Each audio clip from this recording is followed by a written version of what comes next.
Action. Tout comme la foule a besoin d'un pasteur, la famille a besoin d'un leader, c'est-à-dire des pasteurs, des diacres, des enseignants du dimanche, etc. Quelle responsabilité les frères ont-ils envers leur chef spirituel? 1. Acceptez-les. Ce sont des dons de Dieu à l'Église. Ils ont l'autorité spirituelle du Seigneur et nous devons les accepter dans le Seigneur. Ce ne sont pas des dictateurs, mais des dirigeants. Lorsqu'ils suivent le Seigneur, nous devons les suivre. 2. Appréciez-les. C'est le sens de l'expression vous connaissez ceux qui travaillent parmi vous. 12. Il n'y a rien de mal à honorer les fidèles serviteurs de Dieu, chaque fois que Dieu en obtient la gloire. Le leadership spirituel est une grande responsabilité et une tâche difficile. Il n'est pas facile d'être pasteur, diacre ou autre chef spirituel. Il est dangereux qu'une famille d'église prenne ses dirigeants pour acquis et ne prie pas pour eux. Et ne les favorise pas. 3. Adorez-les. Quand nous sommes frères, les dirigeants sont parmi nous. Et en tant que dirigeants, ils sont sur nous. Dans le Seigneur, cela pourrait être une relation très éprouvante en dehors du véritable amour chrétien. Pour qu'un pasteur soit entré fini dans la même grâce, il faut du temps et de la puissance de l'esprit. Certains membres d'église souhaitent que leur pasteur soit un père, mais cela affaiblit son autorité. D'un autre côté, s'il ne fait qu'accentuer son autorité, il pourrait devenir un dictateur. 4. Obéissez-leur. Lorsque le serviteur de Dieu, dirigé par l'Esprit de Dieu, nous appelle à obéir à la parole de Dieu, alors nous devons obéir. Cela ne signifie pas que chaque leader spirituel a toujours raison en tout. Un pasteur sage sait quand il a commis une erreur et admet quand il a tort. Mais malgré leurs limites, les dirigeants spirituels de Dieu doivent être respectés et doivent être devenus membres du canal et AIDEZNOUS à propager la parole de Dieu à travers le monde. Samedi 16 mars 2024. Parler à Dieu en 5 minutes. Description vidéo. Obéis.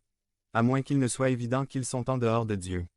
Le résultat de la famille de l'Église qui suit les dirigeants spirituels sera la paix et l'harmonie dans L'. Église selon le verset 13.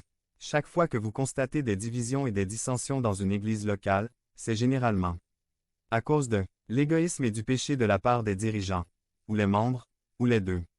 Mais le leader seul ne peut pas faire tout le travail du ministère. Paul a donc ajouté un deuxième élément essentiel. 2. Partenariat familial versets 14 à 16. Les membres de la famille doivent apprendre à prendre soin les uns des autres. Les membres les plus âgés enseignent aux plus jeunes et les aident lorsqu'ils sont en difficulté. Selon Éphésiens 4, 12, les dirigeants spirituels de l'Église sont censés équiper les membres pour qu'ils puissent accomplir le travail du ministère. Dans certaines églises, les membres paient les dirigeants pour qu'ils accomplissent le travail du ministère, et les dirigeants ne peuvent pas tout faire. Par conséquent, l'œuvre commence à s'affaiblir et à mourir, et tout le monde accuse le prédicateur. Paul appelle ici certains membres spéciaux de la famille qui ont besoin d'une aide personnelle. 1. Le fauteur de troubles.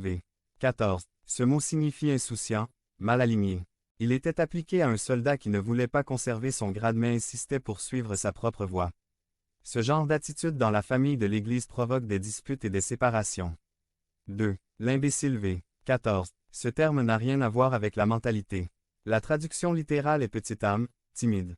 Ce sont les déserteurs de la famille de l'Église. Ils voient toujours le côté sombre des choses et abandonnent lorsque les choses se compliquent. 3. Les faibles. 14. Paul ne parlait pas des personnes physiquement faibles. Il fait référence aux faibles dans la foi. En général, les chrétiens faibles vivent selon des règles et des règlements. Ils ont peur de leur liberté en Christ. Dans les versets 14 à 16, Paul explique comment favoriser et fortifier les faibles dans l'Église. Soyez patients et recherchez-le. Devenez membre de la chaîne et AIDEZNOUS à propager la parole de Dieu à travers le monde. Point. Samedi 16 mars 2024. Si vous croyez en la puissance de Dieu, commentez 11. 11. Ce qui est bon. Culte familial versets 17 à 28. Le culte est l'activité la plus importante d'une famille d'église locale. Le ministère doit s'exercer en dehors du culte. Sinon, cela devient une activité intense, sans énergie et sans cœur. Il peut y avoir des résultats, mais ils ne glorifieront pas Dieu et ne dureront pas vraiment. Paul nomme ici pour nous les différents éléments qui composent le ministère d'adoration de l'Église. 1. Prière. 17. La prière était importante dans l'Église primitive. Ce fut une expérience élevée et sainte lorsque l'Église s'est unie dans la prière. Aujourd'hui, nous rendons visite à quelqu'un pour prier et nous n'avons pas la moindre idée si ce croyant est même en communion avec Dieu. 2. Louange. 18. L'action de grâce est aussi un élément essentiel du culte. À mesure que nous grandissons dans notre application de la parole de Dieu, nous devons également grandir. Dans notre expression de louange, si une église locale grandit en grâce, les membres voudront apprendre de nouveaux hymnes pour louer Dieu. Si le cœur et la tête ne sont pas en phase, le culte chrétien devient hypocrite. 1. La parole de Dieu versets 19 à 21. En dehors de la parole de Dieu, nous n'avons pas de révélation certaine de la part du Seigneur. Une vénération qui ignore la Bible n'est pas spirituelle. Il peut y avoir de l'émotion, mais à moins qu'il n'y ait une vérité spirituelle, le Saint-Esprit n'est pas à l'œuvre. Il est important que nous permettions à l'Esprit de Dieu de nous enseigner la parole de Dieu lorsque nous nous trouvons en train d'adorer. 2. Une vie sainte versets 22 à 24. Le but de l'adoration est que nous puissions devenir davantage semblables à Christ dans notre caractère et notre conduite. Paul a mis l'accent sur l'équilibrera dans la vie chrétienne. Le négatif au verset 22 abstenez-vous de toute forme de mal et le positif au verset 23 que le Dieu de paix qui lui-même vous sanctifie entièrement. Certaines églises ne prêchent que le négatif, ce qui conduit à des vies et à des ministères déséquilibrés. Devenez membre de la chaîne et AIDEZNOUS à propager la parole de Dieu dans le monde entier. Samedi 16 mars 2024. P4. 3. La communion chrétienne versets 25 à 28. Une fois le culte collectif terminé, les saints s'y occupent. Ils se saluent et essaient de plaire. Dans de nombreuses églises, la congrégation part si vite qu'on pourrait croire que le bâtiment a pris feu. Le saint baiser de Paul du jour est comme notre poignée de main d'aujourd'hui. Fin. Paul termine par un autre rappel que la parole de Dieu est ce qui est important dans l'Église locale. La parole doit gouverner notre conduite et indiquer nos vies.